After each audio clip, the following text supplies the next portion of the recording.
जयपुर से बड़ी खबर। आज से कृषि क्षेत्र को नई दिशा देने वाली रीजनल कॉन्फ्रेंस की शुरुआत हो गई है। इस बैठक में केंद्रीय कृषि मंत्री शिवराज सिंह चौहान ने साफ कहा कि कृषि सिर्फ आजीविका नहीं बल्कि देश की खाद्य सुरक्षा की रीढ़ है। कॉन्फ्रेंस में गोवा, महाराष्ट्र, गुजरात, मध्य प्रदेश और राजस्थान जैसे राज्यों की जलवायु और भौगोलिक परिस्थिति के आधार पर फसल विविधीकरण, दलहन तिलहन उत्पादन बढ़ाने और प्राकृतिक खेती को बढ़ावा देने पर मंथन होगा। साथ ही आर्टिफिशियल इंटेलिजेंस और मशीन लर्निंग जैसे आधुनिक तकनीक के इस्तेमाल से खेती को स्मार्ट बनाने पर चर्चा होगी। सरकार का फोकस किसानों की आय बढ़ाने, लागत घटाने और प्राकृतिक आपदाओं से हुए नुकसान की भरपाई सुनिश्चित करने पर है। क्या ये रणनीति किसानों की तकदीर बदलेगी, इस पर सबकी नजरें हैं। मित्रों, आज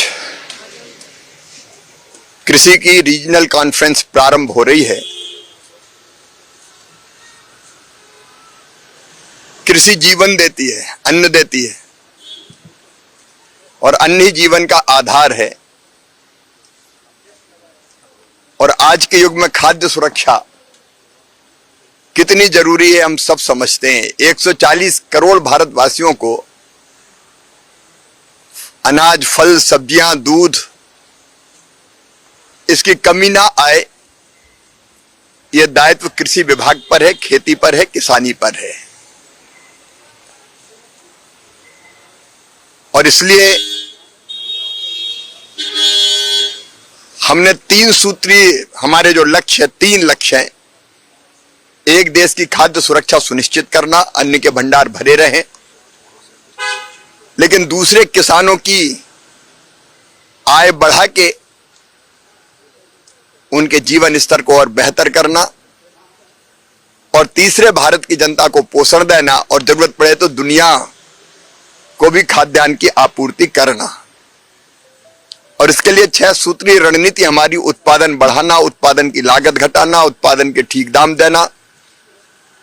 ऐसे मौसम में कई बार किसान की मेहनत बेकार चली जाती है,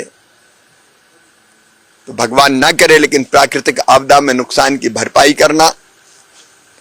कृषि का विविधीकरण जरूरी है। और इसलिए आज हम कई विषयों पर बात करेंगे। दलहन की जरूरत है तो दलहन मिशन पर हम बात करेंगे, क्योंकि आज हमको इंपोर्ट करनी पड़ती है। तेल की कमी है हमारे यहां, तो हम तिलहन मिशन पर चर्चा करेंगे। प्राकृतिक खेती पर बात करेंगे। उत्पादन बढ़ाने के लिए एआई, मशीन लर्निंग, आधुनिक कृषि पद्धतियां, उन पर बात करेंगे। किसानों की आमदनी बढ़े, इसलिए इंटीग्रेटेड फार्मिंग के बारे में व्यापक रूप से हम चर्चा करेंगे। अलग अलग पहलू खेती के, और विशेषकर इस रीजन की, क्योंकि इस कॉन्फ्रेंस में गोवा, महाराष्ट्र, गुजरात, मध्य प्रदेश और राजस्थान भाग ले रहा है।